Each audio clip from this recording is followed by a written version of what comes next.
দিকে। এরপর যা দেখলাম সেটা দেখে আমি প্রায় 5 মিনিটের মতো পাকরুদ্ধ হয়ে গিয়েছিলাম।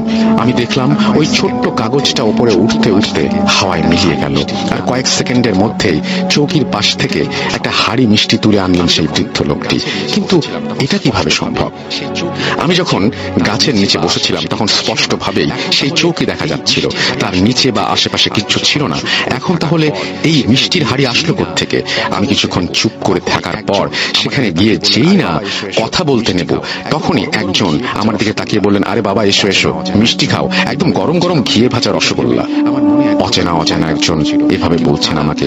এটা ভেবে আমার মনে এক প্রকার ভয় কাজ করছিল, কিন্তু তারা আমার মনের কথা কিভাবে জানলেন আমি তা জানি না। একজন বলেন, আরে চিন্তার কিছু নেই, এই নাও, এই হাড়ি থেকে একটা মিষ্টি মুখে দাও জলদি।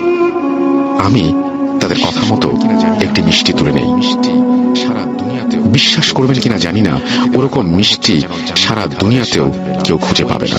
মুখে দেবার পর মনে হচ্ছিল যেন জান্নাতি খাবারের স্বাদ পেলাম। ওই মিষ্টির স্বাদ আমি কখনো ভুলতে পারবো না। ওখানে দাঁড়িয়ে মিষ্টি খাবার সময় পেছন থেকে আমাকে সেই প্যাসেঞ্জার খাবারের জন্য ডাকলেন, কিন্তু অবিশ্বাস্য হলে সত্য, ওই ছোট্ট একটা মিষ্টি খেয়ে যেন আমার পুরো পেট ভরে গিয়েছিল। আমি সেই লোকের কাছে গিয়ে বললাম, ভাই আমি এখন আর কিছু খেতে পারবো না। ওখানে ওনাদের সাথে একটা মিষ্টি খেয়েছি, খেয়ে আমার পেট ভরে গেছে। অবাক করা বিষয় হলো, যে ব্যক্তি এতক্ষণ যাবৎ আমাকে জোরাজুরি করছিল খাবার খেয়ে যাবার জন্য, সেই বৃদ্ধ লোকটির কাছ থেকে মিষ্টি খাওয়ার কথা শুনে হাসি মুখে আমার কথায় রাজি হয়ে গেলেন। তিনি আমাকে ভাড়ার টাকা বুঝিয়ে দিয়ে বিদায় জানালেন। আমিও অনেকগুলো অবাক আর অদ্ভুত অভিজ্ঞতা নিয়ে সেখান থেকে রওনা দিলাম।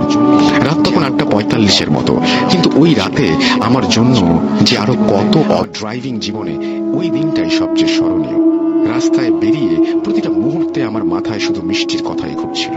কানসাট বাজার পেরিয়ে